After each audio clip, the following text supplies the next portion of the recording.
오늘부터 나누게 될 책에 대해서 조금 좀 설명을 해드린다면, 버금가는 책입니다. 지금부터 한 10년 전에 발간된 책인데, 피터 스카지 목사님이라는 분이 쓴 책이고요. 정서적으로 건강한 영성이라는 책입니다. 이분이 쓴 책이 시리즈가 있습니다. 10년 전에 제가 이 책을 발간되고 나서 바로 읽었었고, 시리즈로도 이제 좀 읽었었는데 참 좋은 책입니다. 근데 좋은 책인데 또 어렵기도 하고요. 그래도 한 번 정도는 다루고 싶었던 책이기도 해서 여러분들과 함께 나누려고 합니다. 조금 이제 낯설기도 하겠지만 우리 신앙의 여정에 있어서 꽤나 중요한 주제라고 저는 생각이 되었고요. 또 이 책을 바탕으로 해서 여러분들과 함께 말씀을 나누려고 합니다. 급하게 이제 준비를 하니까 책이 이제 구매가 안 됐겠죠. 명절이 워낙 기니까요. 그래서 다음 주에 여러분들에게 한 2분 정도에게 또 책을 좀 나눠드리도록 하겠습니다. 자, 혹시 이제 여기 계신 분들 가운데 이런 고민 안 해본 분들이 없을 거라고 봅니다. 목사님, 저는 20년도, 30년도 넘게 신앙생활을 해왔습니다. 예배도 거의 빠진 일이 없고 늘 새벽마다 나와서 새벽을 지키며 기도도 했고, 교회 안에서 맡겨진 직분과 사명을 늘 열심히 감당했습니다. 그런데 왜 제 삶이 변하지가 않을까요? 저는 왜 이렇게 행복하지 않을까요? 왜 제 마음에는 오히려 기쁨과 행복보다는 분노와 불안, 이런 것들이 오히려 그대로 남아 있을까요? 그리고 왜 가장 가까운 가족에게 자꾸 이렇게 상처를 주는 걸까요? 이런 고민들. 누구나 해보지 않았을까 이런 생각이 듭니다. 이 단계를 넘어선 분들도 계시겠지만, 그래서 지금 했던 이 질문에 대해서는 우리 모두의 고민이었고 고민일 것이라고 생각이 듭니다. 열심히 신앙생활을 하는데 삶이 변하지 않는 것만큼 답답한 게 있나 싶습니다. 뭔가 신앙생활하면 시원하고 또 행복하고 좀 그랬으면 좋겠는데 늘 멈춰 있고 성장이 되지 않는 듯한, 제자리에 완전히 멈춰 서 있는 듯한 그런 당혹감이 있죠. 자, 오늘 우리는 이 문제의 정체를 한번 좀 생각해보고 그것과 마주하려고 합니다. 책의 내용들을 쭉 훑어가면서 얘기할 것이기 때문에 오늘은 다 얘기하지 않는 건 아시겠죠. 오늘은 이제 인트로에 해당되는 것인데, 한 5주간 수요예배 때마다 이 말씀을 쭉 나누고 나면 뭔가 여러분들에게 어떤 메시지와 방향이 분명히 전달되지 않을까, 그런 생각이 듭니다. 자, 금방 소개해드린 정서적으로 건강한 영성이라는 책에는요, 읽어보면 그 저자 피터 스카지 목사님의 본인 스스로가 겪었던 그런 간증이라고 해야 될까요? 그러니까 사실은 간증이라기보다는 기억하고 싶지 않은 그런 기억에 대한 내용들이 기록되어 있습니다. 자, 그 책을 그대로 좀 인용해서 읽어드리면, 어느 주일 멀리 코네티컷에서 한 부부가 그가 심무하는 교회까지 이제 찾아오게 됩니다. 자, 그 부부가 와서 1부부터 3부 예배 때까지 다 예배를 다 드리고 나서 목사님에게 그 얘기를 했어요. 예배를 다 드리고 나서 목사님과 좀 잠시 만나서 좀 교제를 하고 싶습니다. 그렇게 얘기를 했습니다. 근데 이제 목사님이 사실 3부 예배 1부, 2부, 3부 설교를 다 하고 나면 사실 맥이 탁 풀리거든요. 거의 실제적으로는 거의 한 5시간 정도를 그냥 이 스탠딩으로 계속 서 있는 상태에서 내려가는 그런 이제 상태이기 때문에, 그리고 설교를 하면서 그 긴장감과 여러 가지 이제 마음에 교차하는 그런 것들이 있거든요. 그래서 기진맥진한데, 그 사람을 이 교회에 올 수 있도록 소개해 준 사람이 바로 그 목사님의 친구였던 거예요. 그 목사님의 친구가 여기 한번 가보시면 목사님 말씀도 좋고 또 좋은 얘기도 해줄 거다라고 얘기해서 찾아와서 1부부터 3부 예배까지를 드렸던 거예요. 그리고 면담을 신청한 거죠, 미팅을. 그러니까 이게 사실을 아니까 목사님이 친구 목사님이 소개시켜준 친구 목사님의 체면도 있고 또 나름 좋은 목사로서 보이고 싶은 마음에 거짓말을 합니다. 기진맥진한데 오늘 주일 3부 예배까지 들고 나면 사실 면담할 그런 에너지가 사실은 없습니다. 그래서 제가 좋은 반응들과 또 열려있는 마음으로 좋은 얘기를 해드려야 되는데 도무지 그렇지 못할 것 같습니다. 조금 여유가 있을 때 주의를 좀 비켜서 해주시면 어떨까요? 이렇게 얘기를 했어야 되는데 좋은 생각이겠네요. 아주 좋습니다. 제 아내도 좋아할 겁니다. 좋은 얘기를 다 한 거예요. 자, 그리고 나서 오후 3시에 약속을 했습니다. 그리고 그 부부를 가정으로 불렀어요. 가정으로 불러서 이제 얘기를 하는데 그 식사 자리에서 그 찾아온 그 두 부부의 남편 이름이 존인데 이 존이라는 사람이 쉬지 않고 숨도 쉬지 않고 말을 쏟아내기 시작하는 거예요. 막 그냥 그래서 나름 이제 목사님 만나기 어려운데 왔으니까 그 안에 있는 내면의 얘기를 다 할 거 아닙니까? 신앙 얘기, 또 아내 얘기, 또 본인이 일하고 있는 직장 얘기, 그거를 그냥 끝없이 쏟아내는 거예요. 스카지 목사님이 이렇게 듣고 있었습니다. 듣고 있지만 웃으면서 듣고 있지만 속으로는 어떤 생각을 했냐? 책에 이렇게 돼요. 오 하나님, 이걸 언제까지 들어줘야 됩니까? 이렇게 말을 하면서 이 안에서 스멀스멀 화가 올라오는 거예요. 화가 막 올라오는. 그러다가 이제 그런 마음을 품었던 자신을 바라보면서 죄책감을 느끼기 시작하는 거예요. 그래도 영혼이 찾아와서 얘기를 나누겠다고 하고 자신의 있는 얘기를 그렇게 쭉 얘기하는데 내가 왜 이렇게 분노를 품나 이런 생각이 들어서 자책감을 느끼는 거죠. 그는 그 부부에게 어떻게 보이고 싶어 했냐? 그 책이 그렇게 자신이 무척 관대하고 사랑이 넘치는 목사로 보이길 원했기 때문에 그렇게 하고 있었던 거예요. 그러니까 마음이 없는 이렇게 겉으로 인자하고 관대하고 사랑이 넘치는 목사로서 이미지를 유지하기 위해서 그 자리를 지키고 있었던 거죠. 그래서 그렇게 앉아 있다 보니까 또 계속 어떤 말을 하냐? 거짓말을 또 하는 거죠. 제가 말이 많죠. 목사님 뵙기 어려운데 와서 제 얘기 듣는 게 너무 힘들지 않으세요? 그랬더니 목사님이 아닙니다. 전혀요. 함께 교제하니 정말 좋습니다. 또 이렇게 말을 했어요. 그게 어떻게 됐을까요? 그래 그 얘기 들으니까 또 이제 막 토킹 어바웃 하는 거 계속. 바로 그때 아내가 잠시 말이 끊긴 타임을 딱 이렇게 보고 얘기를 딱 건넵니다. 그 목사님에게 3살배기 딸이 있었어요. 3살짜리 딸이 있었는데 딸이 이름이 이제 페이스였는데 페이스가 얘가 3살짜리면 얼마나 이렇게 뛰어다녀야 되잖아요. 애가 너무 조용한 것 같다고. 애가 너무 조용한 것 같다고 살짝 그 끊어진 타임에 얘기를 했어요. 근데 저는요 지금 그 사람의 그 이야기를 끊을 수 없고 끝까지 경청하고 인자한 모습을 보여야 하기 때문에 그 말에 귀를 기르지 않았어요. 그래서 또 앞에 있는 그 남편 되는 조언은 말을 계속 쏟아낸 거죠. 근데 사실은 내면 속은 어떻습니까? 아내가 그렇게 사모님이 그렇게 얘기하니까 마음속에 세자백이 딸이 그때부터 인지가 되니까 너무 조용하고 아빠 엄마 부르지도 않고 한참을 그렇게 되니까 얘기는 듣는데 웃는 모습으로 얘기는 듣는데 여기에서 계속 불안한 거죠. 불안한 마음으로 계속 아내와 눈빛을 교류하면서 그 순간을 보내고 있었어요. 근데 도저히 안 되는지 사모님이 여보 잠깐 죄송합니다. 제가 잠깐이라서 저희 아이를 좀 한번 봐야 될 것 같아요 하고 일어나서 찾아다녔어요. 근데 아이가 없어요. 아이가 사라진 거예요. 근데 그 순간에 두 사람이 동시에 탁 떠올렸는데 어느 장소를 떠올렸느냐? 바로 집 뒷마당에 있는 수영장을 떠올렸습니다. 그래서 얼른 뛰어갔어요. 근데 실제가 된 거예요. 아이가 거기에 둥둥 떠 있는 거예요.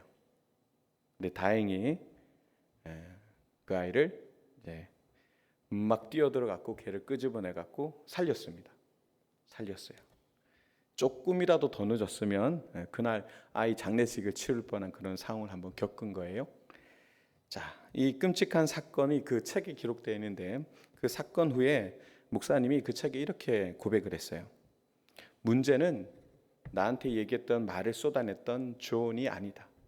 저 사람이 말을 많이 했기 때문에 이 상황이 된 게 아니라 바로 내가 문제였다. 겉으로는 너그럽고 친절하고 참을성 많은 사람처럼 보였지만 사실 내 내면은 전혀 그렇지 못했다. 나는 좋은 그리스도인이라는 포장된 이미지만 보여주고 싶었다.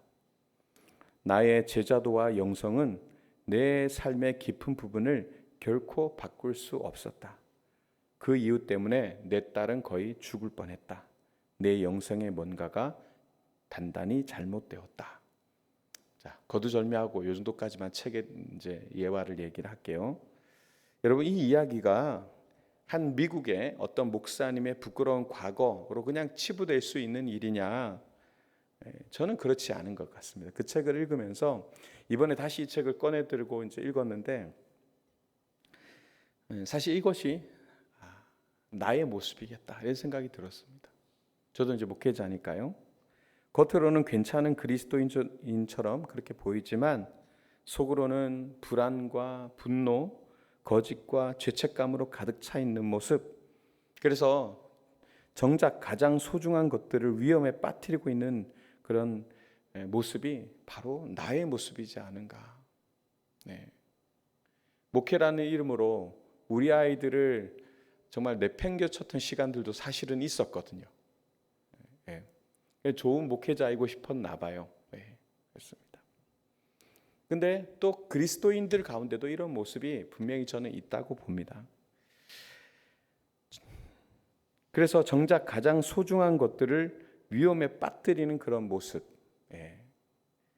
그게 바로 우리의 모습이지 않나. 오늘 말씀을 통해서 우리가 빠져있는 성장하고 있다라고 하는 착각에서 벗어나서 우리의 영성의 진짜 모습을 정직하게 한번 이렇게 대면해 보는 그런 은혜가 있으시기를 바라면서 말씀을 오늘 본론을 한번 이어가 보도록 하겠습니다. 자, 오늘 본문을 읽었는데 추석 명절에 너무 이렇게 읽기가 너무 행복한 본문이었나요? 막 바리새인들을 엄청 비난하는 글을 오늘 같이 읽었습니다. 자, 오늘 25절을 보면 이렇게 돼 있죠. 화 있을진저 외식하는 서기관들과 바리새인들이여 잔과 대접의 겉은 깨끗이 하되 그 안에는 탐욕과 방탕으로 가득하게 하는도다. 여기서 끝난 게 아니에요. 뒤에 가서 28절을 보면 이와 같이 너희도 겉으로는 사람에게 옳게 보이되 안으로는 외식과 불법이 가득하도다. 이렇게 얘기하고 있습니다.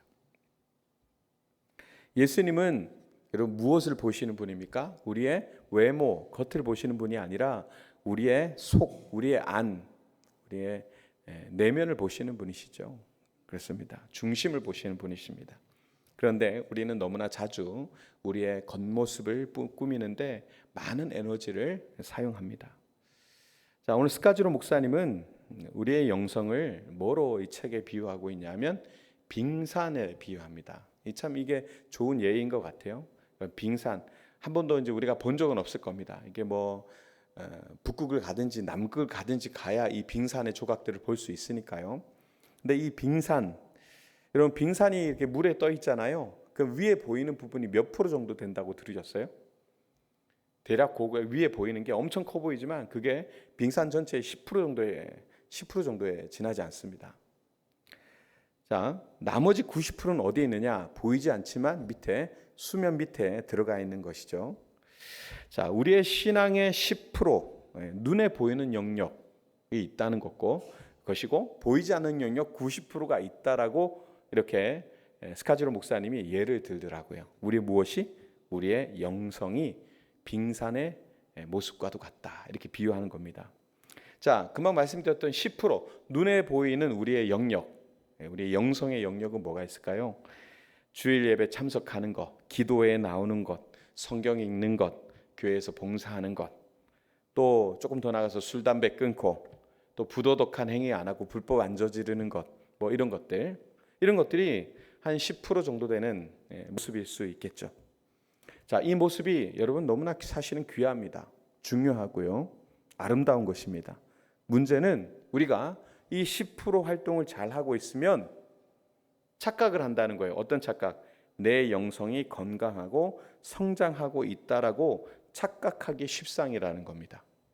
나머지 90%에 대한 생각을 깊이 하지 않은 채 앞에 나와 있는 빙상의 일각의 10%만 보고는 내 모든 영성이 잘 건강하게 성장하고 있다라고 생각한다는 겁니다.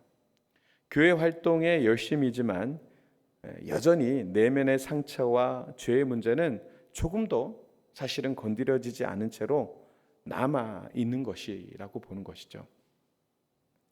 기존의 많은 제자 훈련 모델들은 수면 아래 잠긴 90%의 영역 중 일부만을 다룰 뿐 대부분은 사실 그대로 남겨두는 것을 경험하게 됩니다. 근데 이 얘기가 왜 중요하냐면 사실 이 이유로 많은 사람들이 교회를 결국에는 떠나기 때문입니다.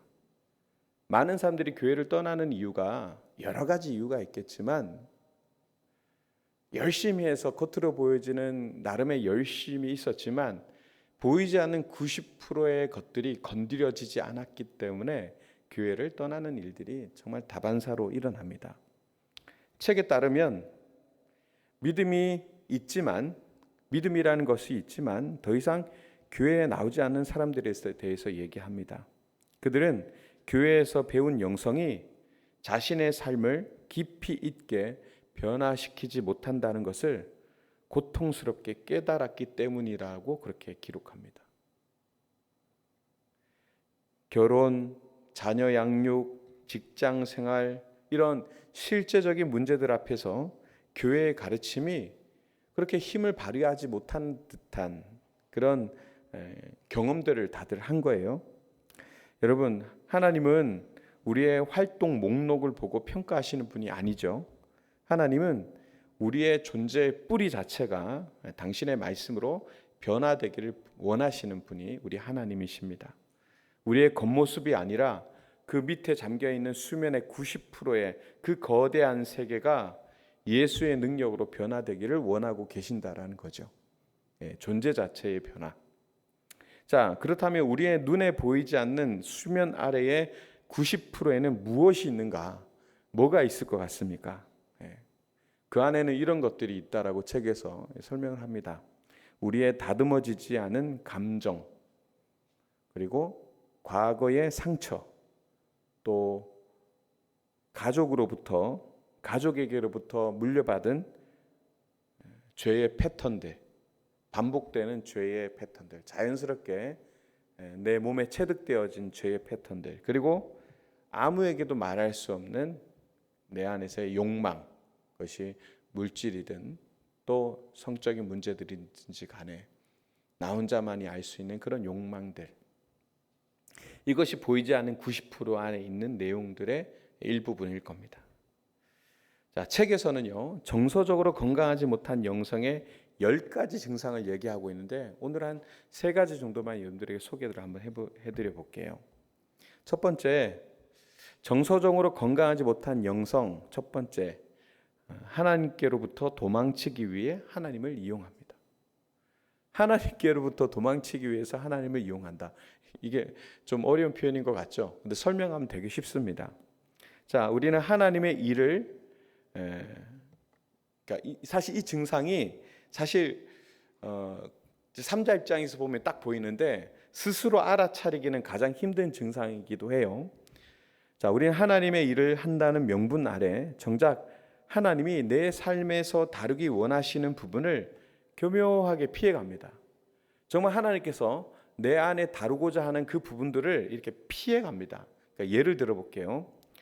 자, 가족과의 관계에서는 정말 엉망인데 교회 사역에 몰두하여 위안을 받습니다. 열심히 교회에서 열심히 사역을 해서 그걸로 위안을 받는데 가정에서는 그게 또 잘 안 되는 거예요.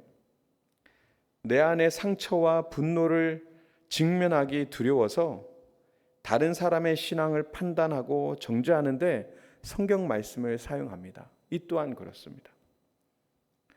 내 안의 상처, 분노는 막 직면하기 두려운데 다른 사람의 신앙을 판단하고 정죄하는 데는 성경 말씀을 막 거침없이 사용합니다. 마치 오늘 이렇게 존처럼 자신의 불안함과 두려움을 감추기 위해 성경 구절을 이렇게 이 책에 보시면 존이 목사님에게 하는 얘기들 중에요. 성경 구절을 엄청 얘기하는데 성경 구절을 어떻게 적용하냐 하면 자기 식대로 자의적으로 풀어가지고 스스로를 계속 정당화하는 거예요. 그러니까 본인한테는 굉장히 관대한데 남에게는 칼 같은 그런 모습을 보이는 그런 거 있잖아요. 이해되시나요? 그러면 마음속에 뭘 얻습니까? 위로를 받거든요. 자의적으로 해석해서 자신에겐 관대하게 그렇게 적용해서 위로를 받고 또 남에게는 칼같이 적용해서 그 사람이 잘못된 거 지적하게 될 때 나는 저 사람보다 나는 저 세리와 같지 않습니다 라는 어떤 그런 방식으로 본인의 위로를 받는 것, 그런 것들이 존의 대화 속에 나와 있습니다. 그래서 우리는 어쩌면 하나님을 이용해서 하나님으로부터 도망치고 있는지 모르겠다. 이것이 정서적으로 건강하지 못한 10가지 증상 중에 하나라고 소개하고 있습니다. 두 번째, 분노, 슬픔, 두려움 같은 감정을 무시합니다. 두 번째. 자, 많은 그리스도인들이 분노나 슬픔, 두려움 같은 감정은 죄이거나 믿음 없는 것이라고 배웁니다. 다시 한번 분노, 슬픔, 두려움 같은 감정 이런 것들을 우리가 가지게 될 때 그것은 죄가 되거나 믿음이 없는 모양처럼 그렇게 치부될 때가 있습니다.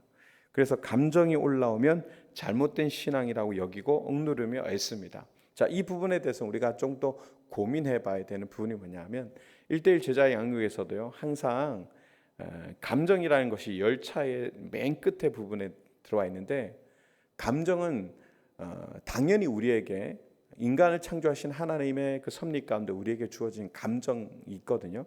하나님이 창조에 의해서. 근데 그것이 맨 앞에 우선순위에 가서는 안 된다라는 얘기지 감정 자체를 우리가 부인하거나 감정 자체를 완전히 어떻게 표현해야 될까요? 그러니까 단절해야 된다 이런 얘기는 절대 아닙니다.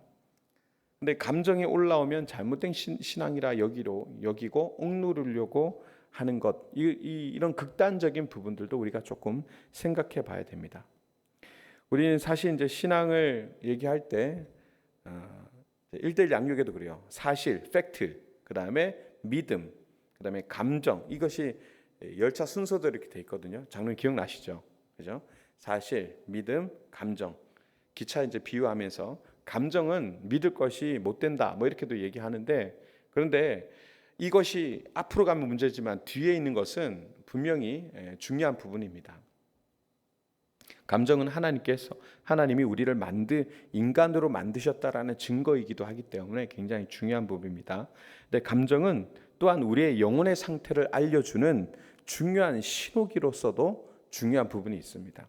이 감정들을 무시한다는 것은 인간성의 일부를 잘라버린 거죠. 만약에 뭘 얘기했는데 울지도 웃지도 않아요. 그럼 이게 사람입니까? 그렇지 않죠. 감정이 없는 사람을 어떻게 사람이라고 할 수 있겠습니까? 슬픈 얘기하는데 아무렇지 않고 웃긴 얘기하는데 또 무표정이고 이러면은 그냥 우리가 로봇이라고 부르잖아요. 이런 사람들을. 그죠? 감정을 잘라내고 무시해서는 안 된다. 우리를 향한 하나님의 음성을 듣는 통로 하나를 스스로 막아버리는 것이죠. 그래서 우리가 냉철할 때도 있죠. 냉철할 때도 있겠지만 우리의 감정 자체를 너무 죄악으로 치부하거나 또 신앙의 어린 부분으로 치부해서는 안 될 것이다. 그리고 세 번째는 현재에 미치는 과거의 영향력을 부정하는 겁니다.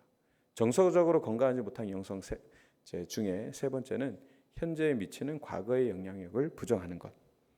자, 고린도후서 5장 17절 말씀 우리가 다 좋아하는데 이 말씀이 어떻게 돼 있냐면 누구든지 그리스도 안에 있으면 새로운 피조물이라. 이전 것은 지나갔으니 보라 새 것이 되었더라. 뉴 버전. 새 것이 되었어요. 자, 이 말씀 우리가 참 좋아합니다. 우리는 그렇습니다. 이 말씀대로 그리스도 안에서 완전히 새로운 신분과 정체성을 얻게 되었습니다. 그러나 여러분 이 말씀이 과거의 삶이 우리에게 아무런 영향을 끼치지 못한다 이렇게 얘기하실 수 있는 분 계세요? 나는 보라 새 것이 되었으니까 이제 더 이상 과거는 단절 선포를 할 수 있죠. 그러나 그 영향권 안에서 우리가 100% 벗어날 수 있습니까? 그렇지 못하죠. 분명히. 오늘 이 목사님도 이 저자도 상담을 통해서 20년 가까이 헌신적인 그리스도인으로서 살았음에도 불구하고 자신의 방식이 예수님을 닮았다기보다 상처받았던 또 상처가 많았던 자신의 가족을 훨씬 빼닮았다라는 것을 깨닫고 또 충격을 먹는 그런 내용이 기재되어 있습니다. 목사님도요. 진정한 성화의 과정은 그렇습니다. 과거를 무시하는 것이 아니라 오히려 과거로 돌아가 우리를 묶고 있는 파괴적인 습관과 상처의 사슬을 성령의 능력으로 끊어내는 것이죠. 과거를 잊어버린 것이 아니라 오히려 그것을 보면서 그것들을 끊어내고 또 그 성령의 능력으로 인해서 그것들을 습관으로서 벗어나는 거죠. 자, 그 외에도 여러 가지 예를 듭니다. 갈등을 피하는 모습, 실패를 감추는 모습, 또 자기의 한계를 인정하지 않는 모습 등 그런 증상들을 쭉 나열합니다. 그리고 이 책을 한번 꼭 읽어보셨으면 좋겠어요. 자, 이 모습들 앞에서 과연 누가 자유로울 수 있을까? 앞에는 저도 이 책을 읽으면서 저의 삶에 대해서 굉장히 많이 고민을 하게 되더라고요. 여기에 자유로울 수 없다. 그리고 이 책이 저로 하여금 수면 위에 있는 정병훈 목사, 여러분들이 보이는 정병훈 목사라고 하는 보여지는 부분 있잖아요. 그 밑에 보이지 않는 것이 이만큼 있습니다. 이만큼 있어요. 저도 보니까. 여러분들에게도 그만큼이 있겠죠. 저도 잘 모르겠지만 있습니다. 자, 우리는 오늘 이제 이 책을 시작하면서 성장하고 있다는 착각에 빠져 있던 한 목회자의 이야기와 또 우리 자신의 모습을 한번 돌아보는 그런 시간들을 짧게 가졌습니다. 겉으로 보이는 10%의 종교 활동 또 신앙생활에 만족하면서 정작 아래에 숨겨진 90%의 내용에 대해서는 방치해 둔 채 우리가 살아가고 있는 것이 아닌가. 그 모습을 한번 깊이 좀 들여다보는 시간이 됐으면 좋겠고요. 이제 다음 주부터 한 4주 정도는 이 90%에 대한 얘기를 한번 쭉 깊이 심도 있게 얘기를 좀 나눠볼까 합니다. 자, 그렇다면 어떻게 해야 될까? 나머지 이제 90%의 내면 세계를 우리가 한번 생각해 볼 텐데 그 직면하게 됐을 때 어떻게 해야 될까? 이 영적 무기력과 위기를 어떻게 우리는 돌파해 나갈 수 있을까? 여러분 그 시작은 아주 단순하지만 가장 어려운 걸음에서부터 시작한다라는 것을 오늘 피터 스카지 목사님의 고백을 통해서 한번 확인할 수 있습니다. 그게 뭐냐면 하나님 앞에 정직하게 고백하는 걸로 시작합니다. 이 책이요. 하나님 앞에 정직하게 고백하는 것 되게 단순하죠. 그러나 굉장히 어렵습니다. 이걸로 이제 시작하는 것을 볼 수 있습니다. 책의 표현에 이렇게 돼 있어요. 하나님, 제 영성에 뭔가 단단히 잘못됐습니다. 하나님, 제 영성에 뭔가 굉장히 잘못된 게 분명히 있습니다. 여기서부터 시작하더라고요. 이 책이. 여러분 내 힘과 내 능력으로 빙산 아래의 90%를 변화시킬 수 있습니까? 그렇지 않거든요. 하나님 앞에 먼저 이렇게 내려놓는 겁니다. 하나님 뭔가 지금 문제가 단단히 잘못됐습니다. 하나님께서 도와주셔야 됩니다. 성령께서 도와주셔야 됩니다. 저는 할 수 없습니다. 도와주십시오. 이걸 인정하고 가는 겁니다. 자, 이 책의 핵심 메시지가 바로 이것입니다. 정서적인 건강과 영적 성숙은 뗄래야 뗄 수 없는 관계이다. 그렇기 때문에 이것에 대해서 우리가 고민하고 나머지 90%에 대해서 하나님을 우리가 의지하고 한번 도전해 봐야 된다. 여러분 우리가요 감정적으로 미숙한 상태에서 머물러 있게 되잖아요. 결코 우리의 영적으로 성숙하기가 굉장히 어렵습니다. 우리가 감정이 이미 상해 있거나 그것이 미숙하다면, 내 감정을 잘 다루지 못한다면 영적으로 성숙하는 것도 굉장히 한계점이 올 수밖에 없다. 이것이 오늘 목사님의 또 얘기이기도 합니다. 여러분, 이제 우리의 신앙 여정에 있어서 한번 깊은 내면들을 한번 돌아봤으면 좋겠습니다. 저도 앞에서 여러분들에게요, 설교를 할 때 되게 그냥 깔끔하게 말씀을 전하고 말 수도 있어요. 1, 2, 3 탁 하고 말씀 이런 겁니다 딱 전하면 참 좋죠. 율법처럼 이렇게 하십시오 그러면 아멘 하면 딱 끝나면 좋은데, 생각해 봐야 됩니다. 이러면 피곤해지거든요. 그럼에도 불구하고 우리가 겉으로 보여지는 것들을 놓고 이렇게 하고 뭔가 잘 되면 박수치고 와 우리 잘하고 있어. 아니요.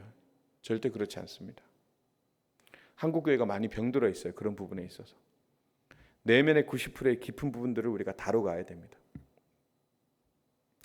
혁명가도 같은 것들을 우리가 시작해야 됩니다. 혁명이라는 단어 설명했던 거 기억나시죠?